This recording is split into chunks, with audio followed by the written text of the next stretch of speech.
UDF ഭരിക്കുന്ന സംസ്ഥാനത്തെ ഏക കോർപ്പറേഷനാണ് കണ്ണൂർ. ഇത്തവണയും ഭരണം നിലനിർത്താനാകുമെന്ന ആത്മവിശ്വാസത്തിലാണ് UDF. മികച്ച പ്രകടനം കാഴ്ചവെക്കാനാകുമെന്ന പ്രതീക്ഷയാണ് LDF-നുള്ളത്. കണ്ണൂർ എന്നാൽ CPM-ന്റെ കോട്ട എന്നാണ് വിശേഷിപ്പിക്കപ്പെടുന്നത്. എന്നാൽ ആ കോട്ടയിലെ UDF-ന്റെ ശക്തി കേന്ദ്രമാണ് കണ്ണൂർ കോർപ്പറേഷൻ. 2020 ആകെയുണ്ടായിരുന്ന 55 സീറ്റുകളിൽ 34 UDF-ന് വിജയിക്കാനായി.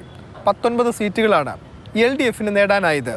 BJP ആദ്യമായി കോർപ്പറേഷനിൽ അക്കൗണ്ട് തുറന്നതും കഴിഞ്ഞ തവണയായിരുന്നു.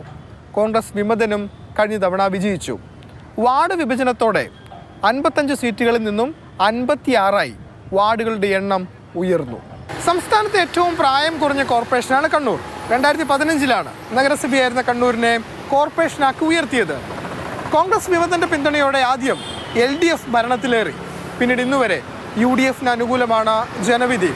ഭരണ നേട്ടങ്ങൾ ഉയർത്തിക്കാട്ടി തെരഞ്ഞെടുപ്പിനെ നേരിടാൻ ഒരുങ്ങുകയാണ് ഭരണപക്ഷം. ഇതൊരു തുടക്കം നമ്മൾ അത്രമാത്രമായിട്ടു കോർപ്പറേഷനായിട്ട്.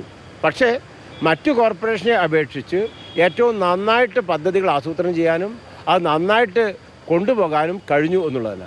കോർപ്പറേഷനിലെ ഭരണപരാജയവും കെടുകാര്യസ്ഥതയും അഴിമതിയുമാണ് LDF പ്രധാനമായും പ്രചരണായുധമാക്കുന്നത്.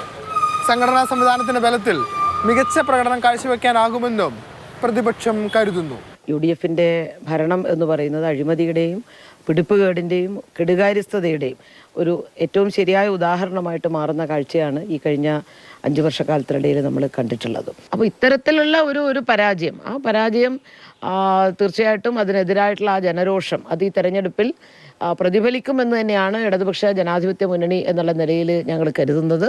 അപ്പോൾ അസാധ്യമായതല്ല എന്ന് തന്നെയാണ് തീർച്ചയായിട്ടും ഞങ്ങൾ വിശ്വസിക്കുന്നത്. അത് നിലയിലുള്ള നല്ല ചിട്ടയായിട്ടുള്ള പ്രവർത്തനങ്ങളാണ് ഇന്ന് ഇടതുപക്ഷ മുന്നണിയുടെ ഭാഗമായിട്ട് ആരംഭിച്ചിട്ടുള്ളത്. കഴിഞ്ഞ തവണ 39 സീറ്റുകളിലാണ് കോൺഗ്രസ് മത്സരിച്ചത്. 20 വിജയിക്കാൻ കഴിഞ്ഞു. എന്നാൽ ലീഗ് ആകട്ടെ മത്സരിച്ച 17 സീറ്റുകളിൽ 14 വിജയിച്ചു.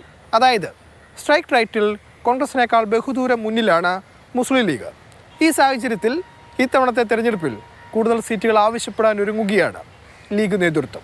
UDF-ന്റെ വികസന കാഴ്ചപ്പാടുകളാണ് മുൻമേയർ TO മോഹൻ നായരും നിലവിൽ ഞാനാരും നടപ്പിലാക്കിയിട്ടുള്ളത്. വികസന തുടർച്ചയാണ് ഉണ്ടായിട്ടുള്ളത്. അതോടൊപ്പം UDF-ന്റെ കാഴ്ചപ്പാടുകളോട് ചേർന്നുകൊണ്ട് ബാക്കി 2 വർഷക്കാലത്ത് ചേർന്ന വികസനം, അതൊക്കെ നമ്മുടെ നേതാക്കന്മാർ നമ്മളോട് മുന്നോട്ട് വെച്ചിട്ടുള്ള ആശയങ്ങൾ അത് ഞങ്ങൾ ആലോചിച്ച് മുന്നോട്ട് കൊണ്ടുപോയിട്ടുള്ളതാണ്. കണ്ണൂർ അഴീക്കോട് നിയമസഭാ മണ്ഡലങ്ങളിലെ ഭാഗങ്ങൾ ഉൾപ്പെടുന്നതാണ് കണ്ണൂർ കോർപ്പറേഷൻ. ഈ 2 മണ്ഡലങ്ങളും LDF-ന്റെ കയ്യിലാണ്. പക്ഷേ തദ്ദേശ തെരഞ്ഞെടുപ്പിൽ UDF-നെ പിന്തുണയ്ക്കുന്നതാണ് ചരിത്രം. ഈ സാഹചര്യത്തിൽ പരമാവധി മുന്നേറ്റം ഉണ്ടാക്കാനുള്ള ശ്രമത്തിലാണ് മുന്നണികൾ. കണ്ണൂരിൽ നിന്നും വിനോദ് മൊറാഴയ്ക്കൊപ്പം ഫെലിക്സ്, മാതൃഭൂമി ന്യൂസ്.